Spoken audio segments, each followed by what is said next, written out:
Assalamualaikum warahmatullahi wabarakatuh. Dewan juri yang terhormat serta rekan-rekan berpikir yang luar biasa. Pada musik kali ini yaitu Dewan ini mempercayai bahwa pembelajaran daring efektif untuk tetap dijalankan ke depannya. Pada kesempatan kali ini saya sebagai pembicara pertama dari tim pemerintah akan memulai perdebatan ini dengan menjelaskan terlebih dahulu definisi dari kalimat atau kata pada mosi tersebut. Yang pertama yaitu pembelajaran daring. Pembelajaran daring adalah suatu proses interaksi pembelajaran antara peserta didik dengan pendidik yang dilakukan secara online atau tatap maya yang terhubung pada jejaring komputer dan internet. Efektif. Efektif di sini berarti adanya pengaruh, efek atau akibat, atau kata lain bisa bermakna membawa hasil terkait suatu usaha atau tindakan. Hal yang melatar belakangi adanya mosi ini yaitu adanya penyebaran COVID-19. Hal ini merupakan tantangan tersendiri bagi Indonesia khususnya di dunia pendidikan. Untuk menjawab tantangan tersebut, pemerintah mengeluarkan kebijakan seperti social distancing, di mana mengharuskan masyarakat untuk tetap berada di rumah dan melakukan aktivitasnya itu dari rumah. Salah satunya dengan adanya pembelajaran daring ini. Selanjutnya yaitu Indonesia saat ini juga dihadapkan dengan tantangan revolusi industri 4.0 yang ditandai dengan berkembangnya internet yang diikuti teknologi dalam data science dan kecerdasan buatan. Hal ini tentu tidak terjadi pada dunia ekonomi, politik, sosial dan budaya saja. Namun pendidikan juga harus beradaptasi dengan kondisi ini. Maka dari itu, adanya pembelajaran daring ini juga menjawab tantangan revolusi industri 4.0 yang serba digitalisasi. Di mana pada musik kali ini saya akan melimitasi argumentasi yaitu pada mahasiswa semester 1 sampai 4 selain dari jurusan seperti kedokteran, teknik, farmasi ataupun jurusan lainnya yang memang mengharuskan adanya praktek lapangan. Status quo yang terjadi saat ini bahwa pembelajaran daring tentu menerima adanya pendapat pro dan kontra. Namun kita lihat sekarang kita sebagai mahasiswa yang turut andil dalam perkembangan zaman dan teknologi tidak menjadikan pembelajaran daring ini sebagai momok yang menakutkan untuk dilakukan. Justru adanya pembelajaran daring ini memberikan kesempatan yang lebih banyak kepada mahasiswa untuk mengeksplor diri dengan mencari berbagai ilmu pengetahuan dari media yang sudah banyak sekali kita dapatkan itu. Selanjutnya, memasuki ranah argumentasi mengapa mosi ini penting untuk dilakukan. Karena pembelajaran daring, dosen itu tidak menjadi peran utama sebagai pemberi materi. Namun, dosen hanya menjadi fasilisator yang memberikan kesempatan kepada mahasiswa untuk lebih aktif dan mandiri dalam belajar dengan bantuan media. Yang kedua, menjadikan mahasiswa khususnya semester 1 sampai 4 menjadi mahasiswa yang maha mandiri, maha aktif dan maha kreatif. Lalu mengapa mosi ini dibenarkan untuk diterapkan ke depannya meski pandemi akan usai? Mengapa? Karena adanya perkembangan zaman ini yang mengharuskan mahasiswa mau tidak mau pandai terhadap teknologi. Terlebih akan hal itu, ini merupakan jawaban dari tantangan yang terjadi di Indonesia khususnya mahasiswa dalam menghadapi era 4.0. Terjadinya inovasi dunia pendidikan yang lebih banyak corak metode pembelajarannya menjadikan mahasiswa khususnya semester 1 sampai 4 menjadi mahasiswa yang maha aktif, maha kreatif, maha mandiri. Walaupun pandemi ini sudah berakhir, keefektifan dari adanya teknologi di dunia pendidikan ini tidak akan luntur. Mengapa? Karena zaman semakin lama akan semakin berkembang. Walaupun pandemi COVID berakhir, gak mengharuskan teknologi juga akan berakhir. Dan dengan tetap melakukan pembelajaran daring ini sebagai cara efektif untuk mahasiswa untuk dapat memanfaatkan sistem pendidikan secara online. Maka dari itu, dari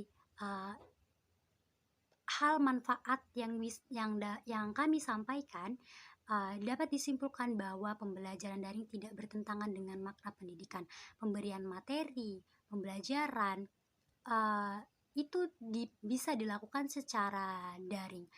Bahkan perpaduan kuliah tatap muka dan daring membuat proses pembelajaran itu makin sempurna. Maka dari itu kami dari tim pemerintah tetap dengan bangga menyetujui bahwa pembelajaran daring tetap efektif untuk kedepannya. Terima kasih. Saya kembalikan ke moderator. Assalamualaikum warahmatullahi wabarakatuh. Selamat malam Dewan Juri yang terhormat dan juga rekan berpikir pada malam perdebatan hari ini. Menang bukanlah segalanya, tapi menang adalah mengalahkan segala sesuatu yang ada di urutan kedua. Saya Eli Rosa dari tim kontra menanggapi argumentasi dari pembicara tim pro bahwasanya tim pro di sini sangat yakin sekali dengan argumentasinya. Dewan Juri yang terhormat, tim pro di sini sudah cukup jelas memaparkan secara detail terkait dengan mosi perdebatan kita pada malam hari ini, yaitu tentang Dewan ini mempercayai bahwa pembelajaran daring efektif untuk tetap dijalankan ke depannya. Dewan Juri yang terhormat, perlu untuk kita ketahui bahwa pembelajaran daring ini merupakan suatu proses belajar mengajar yang dilakukan oleh tenaga pendidik dengan peserta didik yang dilakukan secara virtual ataupun tatap maya seperti itu.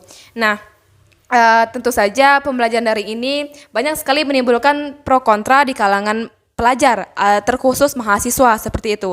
Selain daripada itu, pembelajaran daring ini juga banyak sekali menimbulkan efek positif dan juga negatif. Lalu, saya Dewan Juri terhormat menanggapi argumentasi dari tim kontra yang sudah melimitasi mosi perdebatan kita pada malam hari ini, yaitu terkait mahasiswa semester 1 sampai 4 untuk tetap diperkenankan melakukan pembelajaran secara daring.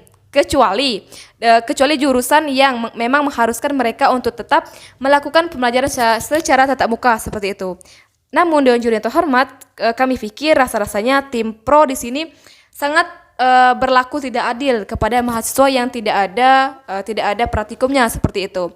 Jadi di sini Dewan Juri yang terhormat, kami sebagai tim kontra menawarkan solusi dan juga saran terkait permasalahan tersebut, di mana kami memikirkan bahwasanya tentu ada rasa kecemburuan sosial mahasiswa yang jurusan tidak ada praktikumnya dengan jurusan yang memang mengharuskan mereka itu datang ke kampus melakukan pembelajaran secara luring seperti itu. Nah, saran yang kami tawarkan adalah alangkah lebih baiknya jika pihak kampus di sini berlaku adil kepada mahasiswa dengan jurusan tidak ada praktikumnya seperti itu, dengan cara memperkenalkan mereka untuk belajar melakukan pembelajaran secara luring dengan syarat mematuhi protokol kesehatan, mengingat bahwa Indonesia sedang dalam situasi pandemi. Lalu yang kedua, telah melakukan vaksinasi dan juga tidak diperkenankan untuk datang beramai-ramai ataupun dimaksudkan adalah di sini secara bergantian seperti itu.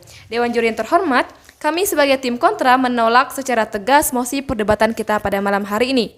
Mengapa? Karena di sini karena kami dari tim kontra memiliki alasan yang cukup akurat mengapa kami menolak mosi perdebatan pada malam hari ini. Yaitu alasan yang pertama, Indonesia terdiri dari berbagai ribu pulau seperti itu, yang dimana terdiri dari banyak daerah, di mana daerahnya tersebut memang yang pertama ada daerah yang sangat mudah sekali untuk mengakses internet dan juga ada daerah yang sangat susah sekali untuk mengakses internet. Terkait dengan pembelajaran dari ini, itu tentu saja memerlukan akses internet yang bagus seperti itu. Lalu bagaimana mahasiswa yang tinggal yang menempati suatu daerah yang memang daerahnya itu sangat susah sekali untuk mengakses internet seperti itu. Tentu saja mahasiswa ini akan merasa kesulitan di dalam melakukan pembelajaran secara daring seperti itu. Lalu yang kedua, banyak sekali mahasiswa itu merasa jenuh ketika belajar secara daring. Mereka itu menganggap bahwa pembelajaran secara daring ini itu sangat membosankan seperti itu. Dikhawatirkan jika mereka telah merasa bosan, mereka akan mengambil jalan pintas. Salah satunya adalah berhenti kuliah atau mungkin memilih untuk menikah muda seperti itu. Dan ini terjadi di kehidupan nyata, teman-teman Dewan Juri yang terhormat. Lalu Dewan Juri yang terhormat, kami ulangi bahwa kami sebagai tim kontra menolak secara tegas mosi perdebatan kita pada malam hari ini. Baiklah, saya akan memulai konklusi saya dalam 3, 2, 1. Pendidikan adalah senjata utama dalam merubah dunia. Dewan juri yang terhormat serta rekan berpikir kami dari tim pemerintah dan tim kontra, selamat siang dan salam sejahtera bagi kita semua. Mosi perdebatan kita pada pagi hari ini menyatakan Dewan ini mempercayai bahwa pembelajaran daring atau online efektif untuk tetap dijalankan ke depannya.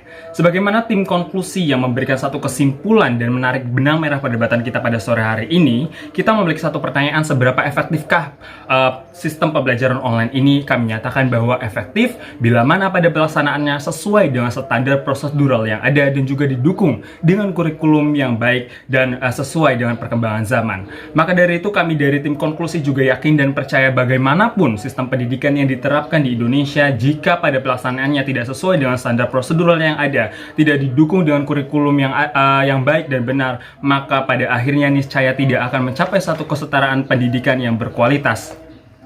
Dewan juri yang terhormat, sebagaimana yang telah dipaparkan oleh pembicara pertama dan kedua, bahwasanya masing-masing sistem pendidikan baik online ataupun offline memiliki satu nilai lebihnya tersendiri. Maka dari itu kami dari tim konklusi memberikan satu mekanisme solusi sebagai inovasi dalam bidang pendidikan dan juga kreativitas generasi penerus bangsa melalui kontribusi gagasan gemilang dengan cara menggabungkan dua sistem pendidikan sekaligus di Indonesia. Yang pertama, sistem pendidikan online dapat kita laksanakan untuk satu penyampaian materi dan juga teori pada jenjang pendidikan menengah dan juga perguruan tinggi. Kemudian sistem pembelajaran offline dapat kita laksanakan untuk pembelajaran praktik seperti yang dilaksanakan pada pendidikan sekolah kejuruan, sekolah vokasi, kedokteran, farmasi, dan lain sebagainya yang memang membutuhkan praktek tersendiri, tidak bisa dilaksanakan secara online. Dan kami yakin dan percaya bahwa segala macam kontribusi generasi muda kita dapat berjalan dengan baik dan benar melalui kerjasama dan sinkronisasi antara pemerintah, masyarakat, dan juga sivitas akademika. Sebagaimana yang telah dipaparkan oleh Menteri Pendidikan Kebudayaan Republik Indonesia bahwa implementasi Merdeka Belajar sangat dibutuhkan di era seperti ini. Kemudian Dewan Juri yang terhormat, kita juga tidak boleh melupakan sejarah sebagaimana yang telah dipaparkan oleh Bapak Pendidikan Republik Indonesia Ki Hajar Dewantara yang menyatakan bahwa Ingarso Sung Tolodo, Ing Madyo Mangunkarso, Tutwuri Handayani, Merdeka.